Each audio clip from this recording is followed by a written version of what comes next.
د لمر وړانګې د کلي په خړو کورونو ولګېدې. هلک له مور خویندو سره یو ځای د کور سامان پر شا کړ او روان شو. هلک به چې څومره له کلي لرې کېده هومره به یې تر شا کتل او څو شېبې به یې د خپلې معشوقې د کور پر خړو دیوالونو سترګې خښې کړې. هلک په ښار کې د خپل نوي کور په برنډه ناست و. سر یې ځوړند و او د خپلې ملګرې په اړه یې سوچونه کول چې ناڅاپه یې پر اوږه څه حس کړل. پورته یې وکتل، مور یې وه. ښځه د زوی سرو سترګو ته ځیر شوه. په تاده یې ترې وپوښتل: زویه، ولې خفه یې؟ تا خو دې د پلار له مرګه وروسته لومړی ځل په ژړا وینم. کومه خبره ده؟ هلک ژر خپل کیڼ لاس پر سترګو وغړاوه. مور ته یې په خوښۍ وویل: نه مورې، پریشانه نه یم، هسې لږ سر مې درد کاوه. ډېر کلونه تیر شول. هلک ځوان شو خو هیڅکله یې خپله مینه هیره نه کړه. بلخوا د نجلۍ په خوبونو او رښتیا ژوند کې هم د یوه هلک یادونه ګرځېدل، خو نه پوهېده چې دا هلک څوک دی او چیرته دی. یوه ورځ نجلۍ د پیسو اخیستلو لپاره بانک ته ولاړه. په بانک کې یې د پیسو په اخیستلو کې له ستونزې سره مخ شوه. نجلۍ د بانک له کارکوونکو څخه د مرستې غوښتنه وکړه. ناڅاپه یې مخې ته یو ښایسته او دنګ هلک ودرېد او نجلۍ ته یې وویل: وبخئ، ستونزه مو درلوده؟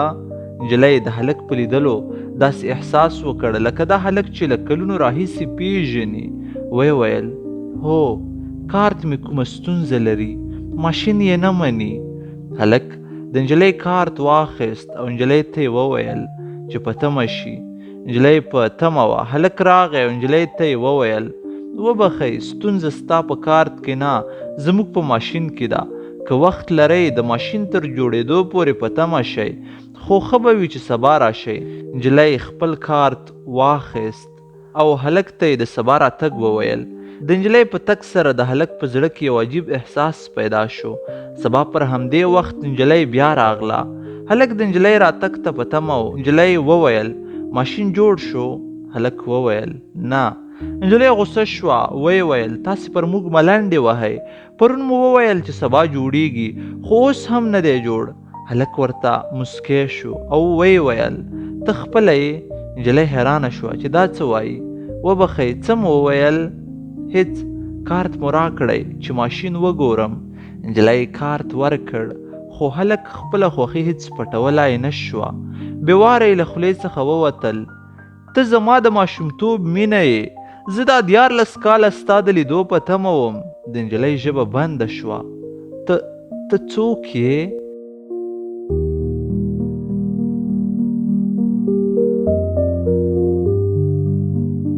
هلک خپل نوم واخیست. نجلۍ پوه شوه چې د خوبونو شهزاده یې په رښتینې توګه مخې ته ولاړ دی.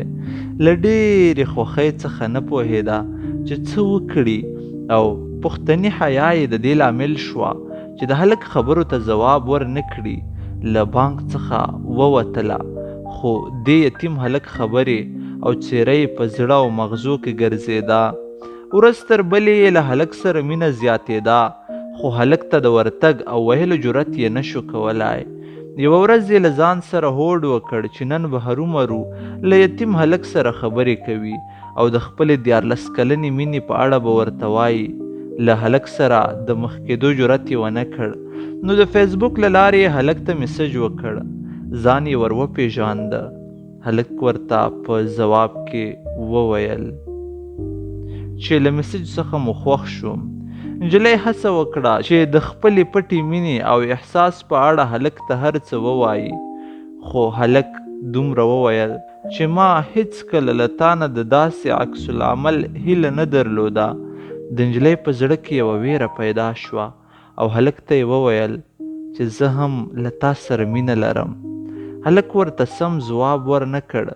خبرې یې خلاصې کړې، خو نجلۍ د یتیم هلک د خبرو په اورېدو ډېره خفه شوه. ورځ تر بلې یې د هلک مینه په زړه کې ډېرېده، خو د میسج یا ورتګ جرأت یې کولی نه شو. هره ورځ به یې د هلک فیسبوک او پوسټونه کتل. د شپې او ورځې به یې د یتیم هلک انځورونه لیدل. یوه ورځ یې د هلک آی ډي خلاصه کړه. د ایډي په خلاصېدو یې د زړه درزا 2 برابره شوه. مخ یې سور شو او سترګو یې اوښکې راتوی شوې. ویې لیدل چې یتیم هلک کوژده کړې ده.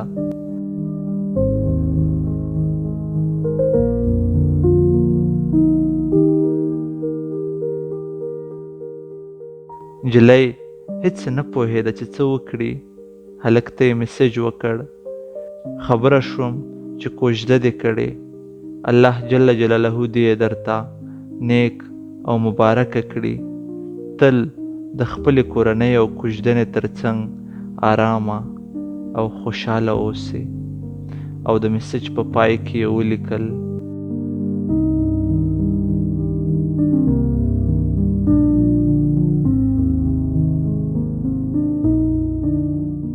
ستا 14 کلنه مینه ټکې ټکې ټکې. د سادات ټي وي ټولو درنو اوریدونکو، دغه وه زموږ د نن ورځې لنډه کیسه چې ما سید ادریس سادات تر تاسې در ورسوله. په دې هیله چې د خوښې وړ مو ګرځېدلې وي. تر بیا چې زه سید ادریس سادات د یوې بلې لنډې کیسې لپاره ستاسې درانه حضور ته راځم، تر هغې مو په لوی خدای سپارم. هر چیرې چې یاست خوشحاله اوسئ. الله مو مل شه.